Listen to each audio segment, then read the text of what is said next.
pasando, miro a la tierra y veo una multitud que va caminando.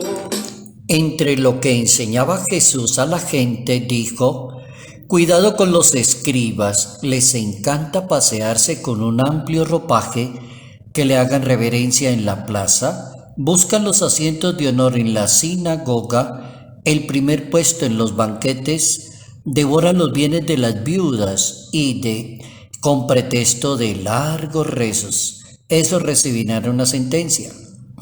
Estaba sentado frente al arca de las ofrendas y se dio cuenta que alguna persona había dejado dinero. Muchos ricos dejaban cantidad a la entrada del templo, pero se acercó una viuda pobre y dejó 2 reales.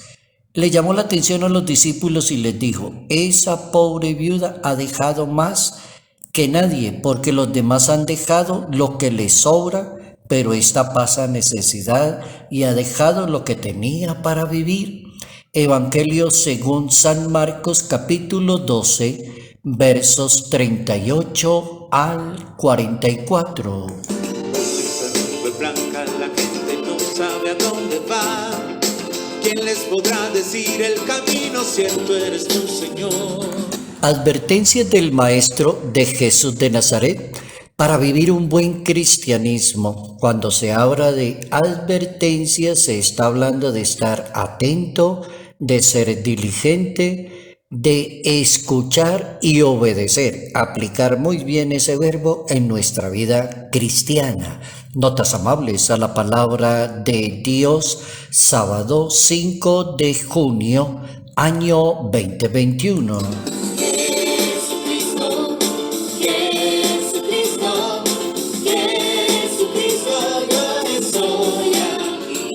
Nos sirve suficiente ese capítulo 12 del Evangelio según San Marcos. Esa parte es interesante cuando uno dice advertencias de Jesús de Nazaret. No es la primera ocasión. Él ha advertido en cuanto a los fariseos, la levadura, advertencia, tenga cuidado con la levadura de los fariseos. Hoy está diciendo el Maestro: cuidado con los escribas, estén atentos, diligentes, con unos señores que se llaman escribas. ¿Y quiénes son los escribas? Ese tipo de persona que le llamamos ventajosa, aparentadora, hipócrita. Es una persona muy sagaz, muy astuta en la sociedad. Y le encanta que los demás le vean cara de santo, de servidor.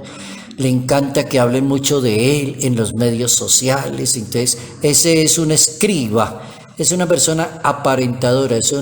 Es alguien como que se pasea mucho dentro de una sociedad y busca cantidad de cosas con pretextos que él mismo se va inventando, dice Jesucristo. Entonces, la advertencia está ahí. No caiga usted en la trampa de vivir una religión o de sostener una fe más de apariencia en una sociedad, sino de una fe limpia, transparente, reconociendo cualidades y reconociendo defectos, no buscando siempre que lo miren con cara de santo o aparentarle a los demás lo que no está viviendo y lo que no es, sino ser mucho más objetivo, lo que está pidiendo el Evangelio.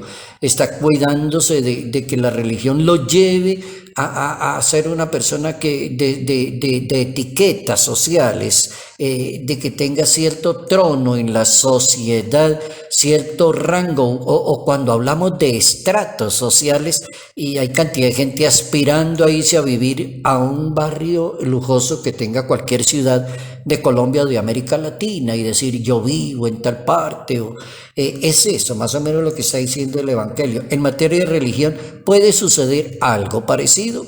La persona está más interesada en la apariencia y Jesucristo lo que está diciendo es advertencia, esté atento a un verbo hebreo. Hay un verbo en la lengua hebrea que es el verbo escuchar. Y es el verbo que aparece allá en esos primeros libros de la Santa Biblia, cuando Dios habla y dice, escucha Israel, y se sube Moisés al monte Sinaí, y le dice a los judíos, escucha, Shema Israel, como para decirle, escucha, y ese verbito significa dos cosas, escuche y obedezca. El problema ha estado en que escuchamos pero no obedecemos, entonces no hay combinación del verbo. Hay cantidad de gente que dice, sí, yo he escuchado mucho sobre eso, pero no, yo no he hecho ningún esfuerzo, yo no le pongo cuidado, no, que se me olvidó, no, sí, tiene toda la razón, pero lo hice, no sé qué me pasa, no sé qué me pasa. Y todos contestan así, porque esa es dinámica del verbo bíblico. Escuchar significa escucha lo que Dios te está diciendo y obedécele a Dios. San Pedro tiene una cita bien interesante en la Santa Biblia, aparece una recomendación del apóstol y cabeza de la Iglesia Católica que se llama Pedro. Y allí él habla de los frutos espirituales, de los frutos espirituales que da la limosna, por ejemplo, el perdón de los pecados. La caridad, escribe, cubre multitud de pecados si la persona logra practicar mucho la caridad con los demás, tener caridad en la lengua, tener caridad con la persona, tener caridad con la manera de tratar a los demás, tener caridad con el que es pobre, tener caridad con el necesitado, tener caridad cuando se opina algo en público y se respeta mucho la dignidad, la intimidad de las personas, que todo eso es caridad. Entonces San Pedro va a advertir que Dios perdona y cubre multitud de pecados cuando una persona se luce con la caridad. Es decir, cuando da limosna porque siente caridad. No da limosna esperando a ver qué le van a decir o qué se va a ganar o cuál es el interés que tiene de ahí en adelante. Ahí es donde está el punto. Hay personas que les encanta la caridad pero esperan una recompensa. O hay personas que practican la caridad y le sacan en cara a la persona más adelante. Yo fui el que le di a usted de comer. Yo fui el que le di estudio a usted no sería nadie si no fuera por mí. Muy triste eso. Totalmente al revés. Es un lenguaje como muy diabólico, diría yo, como el Papa Francisco diría en una de sus catequesis, como que la hipocresía, decía el Papa Francisco, la hipocresía, la manera de ser de algunas personas es lenguaje del diablo, decía el Papa Francisco. Entonces hay que aprender a dar con generosidad, no por interés ni esperando recibir nada a cambio de otra persona. El Papa Santo, San Juan Pablo II, hablando del significado de dar limosna, de verdad, hay una viuda que da como 2 reales, 2 moneditas y es lo único que tenía, pero la dio con amor.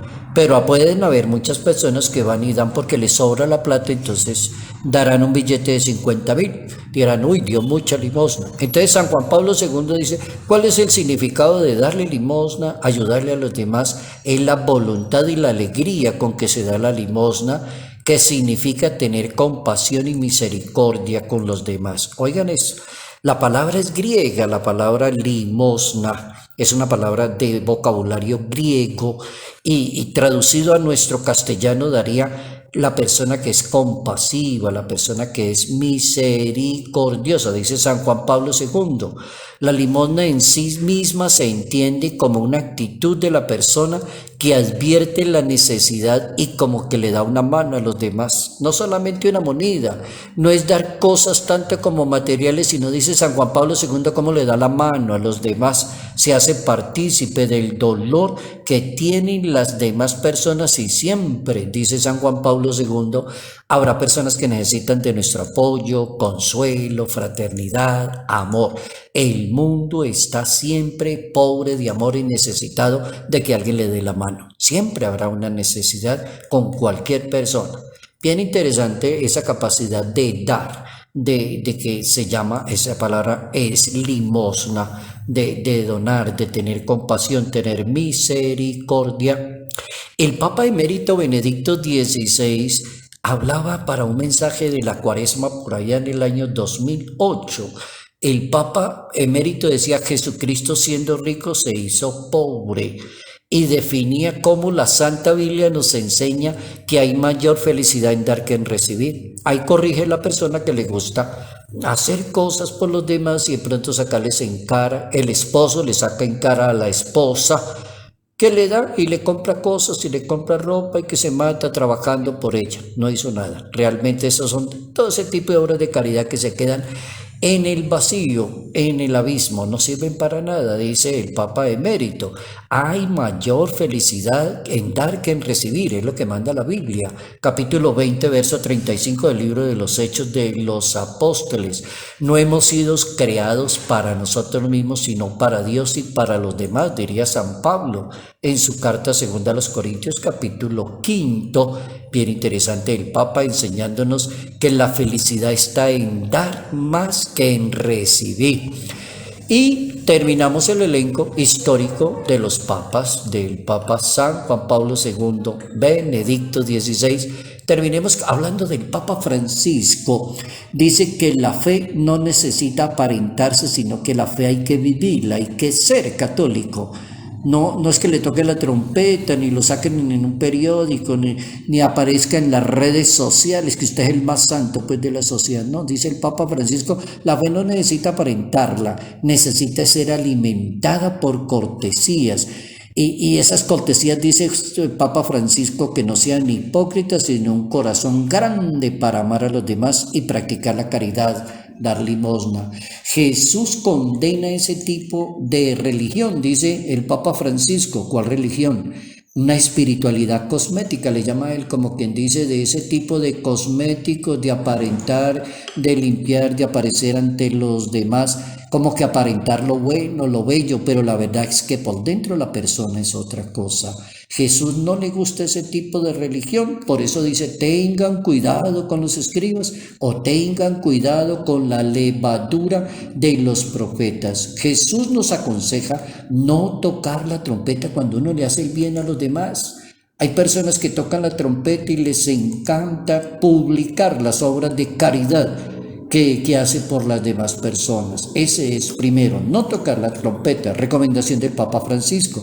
Segundo consejo, no dar solamente lo que nos sobra, como quien dice, no, esto me sobra, esto está viejito, tengo unos zapatos por aquí desbaratados, ahí tome, lléveselos, ahí le doy con cariño ese regalo. No, señor, no de cosas desbaratadas ni cosas viejitas, no, el Papa está diciendo, no dar lo que nos sobra.